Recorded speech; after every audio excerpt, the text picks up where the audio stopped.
Benvenuti nel video dedicato alla confezione di questo pantalone. Il cartamodello l'ho realizzato con TTCAD L3. Nella descrizione di questo video trovate il link al video tutorial come creare il cartamodello.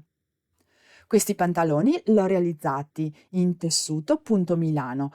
Si può utilizzare sia felpa che altre maglie abbastanza sostenute. Presenta una tasca nella cucitura tra il davanti e il fianchino. In vita è presente un cinturino all'interno del quale c'è un elastico. Vediamo assieme come confezionare questo modello. Il modello è composto dal dietro, dal davanti, fianchino, che l'ho realizzato con un'altra stoffa, il cinturino e i sacchetti tasca. Per prima cosa vado a trasferire sul tessuto con ago e filo la tasca, i due segnetti che mi indicano l'apertura della tasca. Entro perpendicolare, faccio uscire l'ago e lascio alcuni centimetri di filo all'interno del tessuto. Taglio. Questa operazione va fatta sull'altro segnetto. Questo cerchietto con la X è un marcatore che ho creato io quando ho realizzato il cartamodello. Se li avete realizzati anche voi, segnatelo, vi aiuta poi a mettere assieme la fascia perché il pantalone è molto lungo. Quindi avete l'inizio, il punto centrale e il fondo del pantalone. Per quanto riguarda l'interno gamba, vado a trasferire la punta del cavallo, una di queste X che trovo, più o meno quella a metà, ve ne serve solo una, e se volete anche quella del fondo. Io per velocizzare il tutto trasferisco solamente l'apertura della tasca. Ho riportato anche la punta del cavallo. Tolgo gli spilli dal cartamodello e separo il cartamodello dalle stoffe. Separato il cartamodello dalla stoffa, segno con una X dove era appoggiato il cartamodello perché è il rovescio del tessuto, sia sopra che sotto. Separo le stoffe e taglio a metà le marche. Prendo il sacchetto tasca, io ne ho realizzati, i due sacchetti tasca l'ho realizzato uno con la sua stessa identica stoffa e l'altra è una stoffa un po' diversa, è più leggera, è sempre una maglina ma più leggera. Questa maglina più leggera sarà quella che utilizzo per prima per andare ad eseguire la tasca sul davanti. Sulla descrizione di questo video trovate anche il link per il video tutorial come creare la tasca nella cucitura. Tasca confezionata, questo è quello che si vede sul dritto del tessuto, c'è anche la cucitura esterna ribattuta e questo è quello che si vede sul rovescio. Ho utilizzato un filo in contrasto per rifinire con la taglia e cuci, così si vede meglio. Prendo il fianchino. Sul fianchino trovo gli stessi marcatori che trovo sia sul davanti che sul dietro. Li ho inseriti quando ho creato il cartamodello e precisamente il taglio. Questi marcatori, oltre ad aiutare per mettere assieme il fianchino perché sono tanti centimetri, servono anche per identificare la parte che va sul davanti e la parte che va sul dietro, perché avendo gli stessi simboli questo fa in modo che sia riconoscibile la parte. Nel mio caso la parte alta che va in vita e la parte in basso è riconoscibile perché la parte in vita è più stretta, la parte sul fondo è più larga, oltre ad avere anche i margini che sulla vita sono di 1,5 cm, mentre sul fondo ho la misura di un orlo. Ma un'altra cosa che vi consiglio di fare è questa: il davanti e il dietro non sono uguali, cioè la parte che va applicata sul davanti e la parte che va applicata sul dietro non è la stessa cosa. Quando voi avete trasferito i simboli con il filo è uguale da una parte e dall'altra. Io segno con il gesso la parte dove ho il cerchietto, quindi la parte che va sul davanti, sotto il cartamodello e anche proprio dall'altra parte, quello appoggiato sul tavolo. Così è più chiaro la parte che va posizionata sul davanti. Tolgo gli spilli, tolgo il cartamodello, prendo una fascia.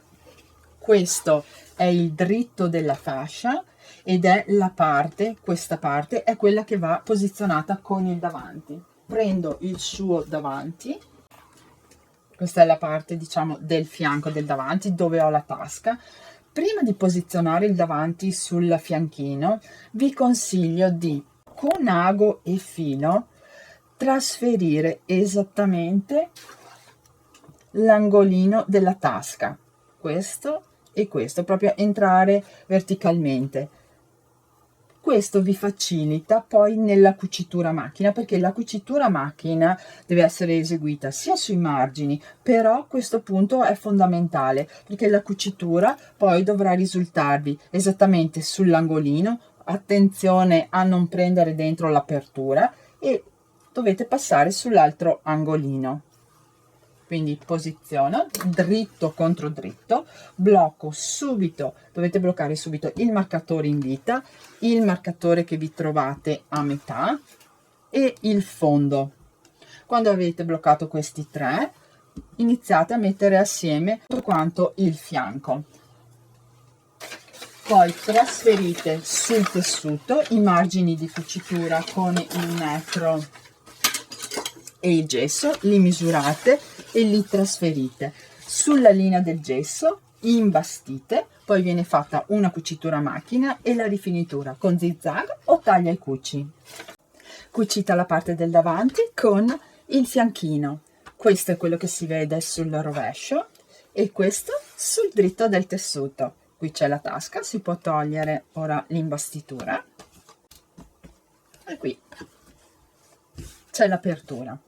Un consiglio che vi do quando cucite a macchina, quando arrivate nei pressi dell'apertura dove c'è la tasca, qui c'è uno spessore, per fare in modo che la macchina da cucire non vi sposti il lavoro verso l'esterno, perché qui sente uno spessore, con la mano sotto andate a spostare questo, lo spostate leggermente. In questo modo la macchina da cucire, il piedino della macchina, si trova sui due strati di tessuto e non sente questo spessore, questo rialzo. Ora prendo il dietro. Io ho già separato il cartamodello dalle stoffe, però vi faccio vedere. Con l'ago e il filo andate a trasferire il marcatore che trovate in vita. Molto importante la punta del cavallo, l'altro marcatore centrale, il fondo, e se avete trasferito anche sul davanti una di queste crocette, andate anche sul dietro a trasferire quel punto. Poi prendete il dietro. Avevo fatto una X sul rovescio del tessuto, quindi lo giro. Io l'unico marcatore che ho passato sul dietro è quello della punta del cavallo. Questo è il dritto, il tessuto dritto del dietro. Prendo il mio davanti e posiziono dritto contro dritto la parte del fianco con il fianchino, questo grigio. Unisco subito il marcatore della vita, il marcatore a metà e quello del fondo, dopodiché unisco tutto il resto del fianchino, prima con gli spilli, poi vado a trasferire sul tessuto i margini di cucitura che mi vengono riportati sul cartamodello, li segno tutto lungo il fianco, imbastisco e cucio a macchina e poi rifinisco anche il fianco. Fianchino cucito sulla parte del dietro. Questo è quello che si vede sul rovescio e questo sul dritto del tessuto. Questo è il dritto. Unisco adesso l'interno gamba, la punta del cavallo, quindi il marcatore con il marcatore, alla stoffa dritto contro dritto. Se avete il secondo marcatore, unite il secondo marcatore e poi il fondo del pantalone. Io ho solo il marcatore della punta del cavallo. Dovete sempre fare attenzione che i margini laterali coincidano. Quando avete unito questi tre punti, unite tutto il resto dell'interno gamba, prendete il vostro cartamodello misurate i margini, li riportate sul tessuto con il gesso, sulla linea del gesso imbastite, cucite a macchina e rifinite con zigzag o taglia e cuci. Cucito l'interno gamba e rifinito sia su una gamba che anche l'altra. Ora metto assieme le due gambe, prendo una e porto il tessuto sul dritto, la rovescio, è indifferente quale. La gamba dritta la inserisco all'interno della gamba lasciata sul rovescio. In questo modo ho il tessuto dritto contro dritto. Unisco l'interno gamba girando un margine da una parte e l'altro margine dall'altra, così fa meno spessore, e unisco la cucitura. I margini, questi, devono rimanere allineati. Inserisco uno spillo all'interno della cucitura, in modo che la cucitura con la cucitura coincida. Poi unisco la vita, questo è il cavallo del davanti, unisco qua in alto la vita. Questo è il cavallo del dietro e unisco in alto la vita. Questo è il cavallo, lo unisco qui in alto.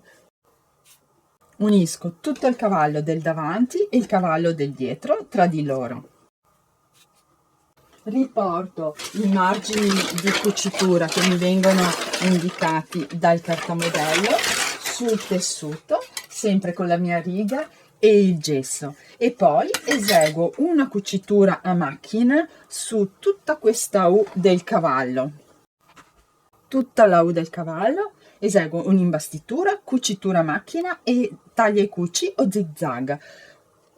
Questo è il cavallo del dietro, da 2 centimetri spostato verso il dietro rispetto alla cucitura dell'interno gamba, fino a qui così, fate conto 8 centimetri, dove c'è proprio la rotondità del cavallo. Una volta eseguita la cucitura a macchina, quella classica, perché così vi dà da riferimento preciso, eseguo anche una cucitura che si chiama triplice cucitura. È la cucitura che fa 2 punti in avanti e uno indietro, 2 punti in avanti e uno indietro, perché qui il tessuto cede quando ci si siede, la cucitura invece no, e si rompe, mentre con la triplice cucitura, che è la cucitura più resistente che fa la macchina da cucire, questo non accade. Cucito e rifinito il cavallo, messo assieme le due gambe, prendo il cinturino, tolgo gli spilli, separo il cartamodello dalle stoffe, questo margine di cucitura lo riporto sul tessuto ed eseguo una cucitura a macchina. Per quanto riguarda l'applicazione del cinturino sul pantalone, nella descrizione di questo video c'è il video tutorial come applicarlo. Per quanto riguarda il fondo del pantalone, dal cartamodello vedo che è un orlo semplice. Nella descrizione di questo video trovate anche il video tutorial per eseguire un orlo semplice. Qui però io faccio qualcosa di diverso, perché voglio cucirlo con il punto invisibile della macchina da cucire, e procedo in questo modo. Vado a trasferire sul dritto del tessuto i margini, l'orlo del cartamodello, quindi lo misuro e riporto tutto attorno con il gesso e il metro i centimetri. Dopo aver riportato con il gesso l'orlo, vado a rifinire il fondo con la taglia e cuci. Rifinito il fondo con la taglia e cuci, l'ho fatto col filo in contrasto così si vede, senza utilizzare il coltello. Qui si vede la parte dove ho sormontato perché il filo è più evidente. Poi io il filo della taglia e cuci, per rifinirlo, lo infilo di un ago da lana che ha la cruna grande e faccio in questo modo. Lo passo dentro nei fili della taglia e cuci, lo faccio uscire, porto all'interno e poi taglio. Utilizzo il segno che ho fatto con il gesso per portare all'interno verso il rovescio l'orlo, in modo che il segno deve rimanere sulla piega. Prima li unisco, prima blocco con degli spilli tutto attorno, in questo modo, e verso la piega. Dopo che ho portato l'orlo all'interno con gli spilli, faccio un'imbastitura qui alla distanza del mio orlo, fate conto di 1 centimetro, perché devo avere questa parte libera. Imbastito, posso togliere tutti gli spilli ed eseguo l'orlo invisibile con la macchina. Orlo invisibile eseguito. L'orlo invisibile si chiama così perché in teoria non si dovrebbe vedere niente. Se vi faccio vedere la parte del grigio, non si vede assolutamente niente. Sulla parte del verde, invece, vedete che si vedono questi puntini e l'ho fatto apposta perché a me piace proprio tantissimo che si vedano questi puntini, perché sono tutti regolari e quindi danno un tocco in più. Per ottenere il punto completamente invisibile basta regolare la posizione del lago. Questo è quello che si vede sul rovescio, ve lo faccio vedere dalla parte del grigio perché si vede molto bene. Questo, e qui sotto si vede il puntino. Per fare questo orlo, voi se guardate sul vostro libretto delle istruzioni lo trovate tutto spiegato per bene. Il piedino che si utilizza è questo piedino, è simile per tutte le macchine, ha questa linguetta sotto che sporge. Bisogna tenere il lavoro in questo modo. Ed è importante per questo motivo eseguire l'imbastitura prima a una distanza di 1 centimetro dal margine, e anche il margine bisogna rifinirlo prima. Si tiene in questo modo, sono sul rovescio del tessuto, bisogna creare una piega. Questa piega che vado a creare è bloccata dall'imbastitura sotto, per quello che è importante farla nel modo una distanza sempre regolare. Poi si appoggia il piedino con la linguetta, questa linguetta si appoggia sulla piega in questo modo. Il piedino scorre dritto perché la linguetta, appoggiandosi su questa piega che ha un po' di spessore, vi fa andare dritti e vedrete il lago che entra. Naturalmente dovete utilizzare il punto che vi dice la vostra macchina da cucire. Entra un puntino sulla piega e poi 2 o 3 puntini sulla parte qui dell'orlo dove c'è la rifinitura. Se, come nel mio caso, si vedono un po' i puntini, è perché il lago prende un po' troppa stoffa dove c'è la piega, quindi lì si può regolare l'ago in modo che non entri così tanto, basta spostare il lago verso destra. Però vi ripeto, a me piace molto che si veda il puntino esternamente. Pantaloni terminati. Questa è la vita, la tasca e il fondo dei pantaloni. Spero di esservi stata utile. Ai prossimi video. Ciao ciao!